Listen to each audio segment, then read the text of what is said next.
Vous voudriez une assemblée donc miroir où il y ait du coup des citoyens qui n'exercent pas les professions dominantes. Donc tu as parlé des médecins, tu as parlé des fonctionnaires, mais est-ce qu'ils ne sont pas surreprésentés justement parce que c'est un métier quand même pas stable, il faut gagner l'élection, il y a un risque de la perdre. Donc est-ce que c'est pas plutôt, est-ce qu'il ne faudrait pas plutôt un vrai statut où par exemple un salarié puisse regagner son poste une fois qu'il a perdu une élection, ou par exemple un congé de service public par exemple? Pour moi, c'est un corollaire, ça doit aller ensemble. Je pense que tu as tout à fait raison. C'est un élu, comme je disais tout à l'heure, il faut de la simplicité, il faut un seul poste. On ne peut pas permettre, si une personne ne peut pas se permettre d'être élue parce qu'elle prend un risque de perdre son métier ou de ne pas pouvoir revenir au mode de vie qu'elle avait précédemment, bien évidemment, il faut un statut, il faut c'est une des explications protection à sa d'ailleurs, responsabilité. ils disent, voilà, moi j'ai toujours mon ancrage local au cas où ça se passerait mal au niveau national. Moi je suis d'accord avec Séverine, je pense qu'une des raisons, des explications au fait que l'Assemblée peut être jugée non représentative de la société, c'est qu'il y a des conditions qui permettent l'élection d'un type de parlementaire. En l'occurrence, c'est les fonctionnaires, il y en a plus de 40% dans les deux chambres en France, donc au Sénat et à l'Assemblée. Donc ça s'explique en partie par les conditions qui permettent par exemple à un fonctionnaire de pouvoir se mettre en disponibilité pendant son mandat, de conserver ses droits à la retraite qui continuent à augmenter pendant qu'il est parlementaire, ses droits à l'ancienneté aussi, et puis ensuite, s'il perd l'élection suivante, il peut reprendre son poste. Donc ça, je pense que ça favorise justement le fait qu'il y ait beaucoup de fonctionnaires. Les professions libérales, c'est par rapport à leur profession, elles peuvent se permettre aussi de prendre un risque politique. Par contre, les salariés du privé, la prise de risque, peut être très coûteuse. Donc je pense que le statut de l'élu, c'est quelque chose qui peut expliquer le fait que les assemblées soient pas représentatives de la société. Et ça serait pas bien qu'il y ait une autre catégorie qui soit plus représentée que les autres. Là aujourd'hui c'est fonctionnaire, si c'était autre chose, ça serait aussi négatif. Mais... Puis ça évite en même temps les conflits d'intérêts. Je prends un exemple tout bête, quelqu'un qui a travaillé avant pour un lobby ou pour une grande entreprise, si elle travaille encore en parallèle à une petite fonction et qu'elle est élue en même temps, il y a un problème. C'est exactement ce qui se passe au niveau européen avec les parlementaires. On dit qu'ils sont trop proches des lobbies.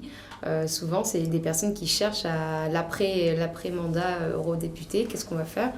Je vais conseiller un petit peu, être conseiller dans un lobby, dans les think tanks. C'est que vous voulez interdire aux élus d'avoir une profession en même temps à côté ? Non, qu'il y a un statut qui les sécurise.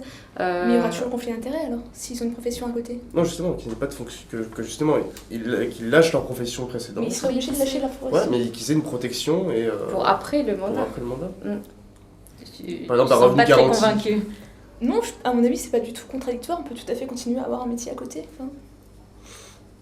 Ça dépend du métier, parce que quand quand on est agriculteur, c'est pas la même chose que quand on travaille pour une agence nucléaire. Mais on sait pas, juste là-dessus, parce que c'est clair. Même agriculteur. Comment ? Même agriculteur. Ouais, parce que pour les OGM. Prenons un autre cas encore, pour aller dans le sens de ce que dit Claire, c'est un prof qui est député. Il continue à être prof. Mais rien ne lui interdit, comme député, de défendre le budget de l'éducation nationale et de l'enseignement supérieur. Et personne ne parle de conflit d'intérêt dans ce cas-là, alors qu'il y en a un manifestement. Et donc, est-ce qu'il est possible pour vous, ça je ne sais pas du tout, est-ce qu'il est possible d'imaginer une profession qui ne présenterait aucun conflit, dans la mesure où la loi s'intéresse à tout?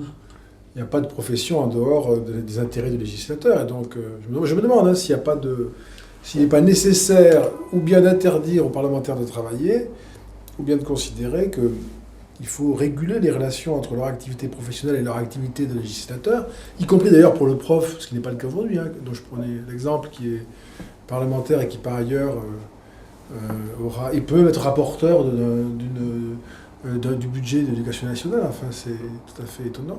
En tout cas, je pense qu'il faut choisir complètement. Soit le statut de l'élu est compatible avec une profession, soit il l'est avec aucune. Par exemple, stigmatiser les avocats d'affaires ou certaines professions, je trouve ça complètement absurde. Là, on prenait cet exemple parce que ça fait partie des professions libérales et les fonctionnaires, c'est les professions qui sont les plus représentées. Donc je disais parce que c'est celle où c'est plus facile justement d'être... Ce que je veux dire, c'est qu'on peut pas interdire le cumul des mandats au motif qu'un député doit être efficace quand il est à l'Assemblée nationale, et d'un autre côté, lui permettre d'exercer un métier qui ne sera pas président d'un conseil régional ou président d'un conseil général. C'est une question de logique par rapport à ce qu'on a dit tout à l'heure sur le cumul des mandats. Il faut également interdire au moment du mandat l'application d'un métier dans la société civile, entre guillemets. C'est que là-dessus, vous n'êtes pas d'accord, vous. Vous pensez qu'il faut pouvoir travailler, si on le veut. Je suis d'accord, je suis contre le cumul des mandats, mais je pense qu'on peut poursuivre effectivement une activité professionnelle à côté du statut de l'élu, que ça permet de garder les pieds sur terre d'une certaine façon. Après, je pense qu'il y a deux aspects.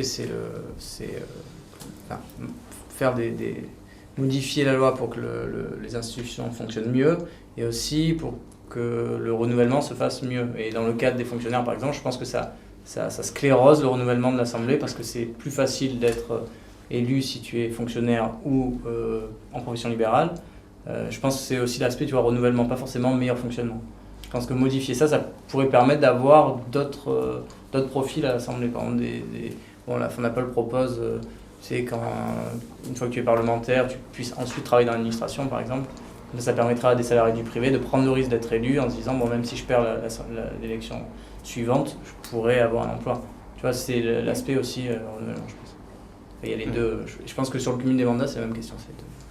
Moi, je m'interroge beaucoup parce que tu sembles assez intéressé par le cas des avocats d'affaires. Et eu égard à ce qu'on a dit tout à l'heure sur le cumul des mandats, moi, ce qui me vient à l'esprit, c'est, si je ne me trompe pas, l'avocat d'affaires, c'est quand même une profession très gourmande en termes de temps.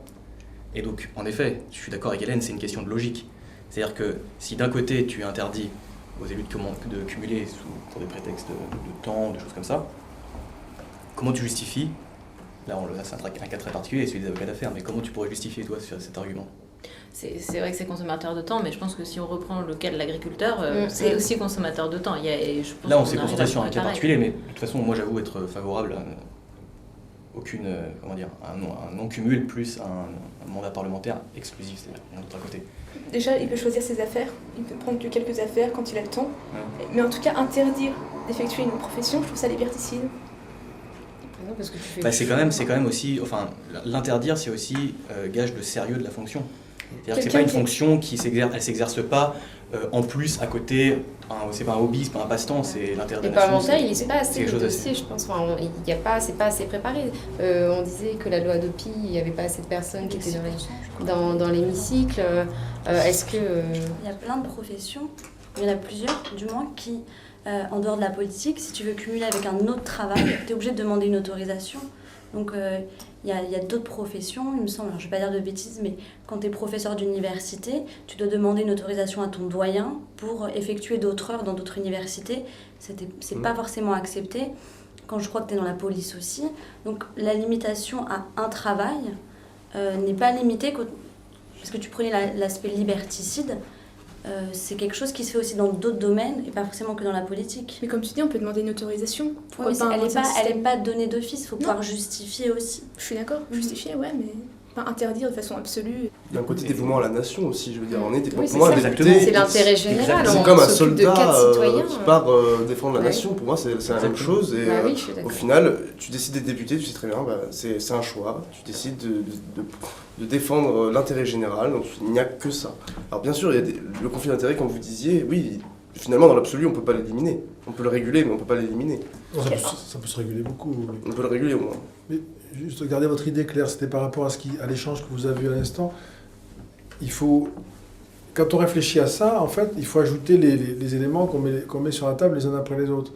Et en vous écoutant, je me dis, est-ce que vous êtes d'accord, plutôt d'accord, enfin, je sais pas, pour qu'on limite dans le temps le contrôle la possession de mandat par quelqu'un qui est capable de se faire réélire 5, 6, 7, 8 fois. Il y a des cas de parlementaires qui ont été parlementaires entre 1962 et 2012.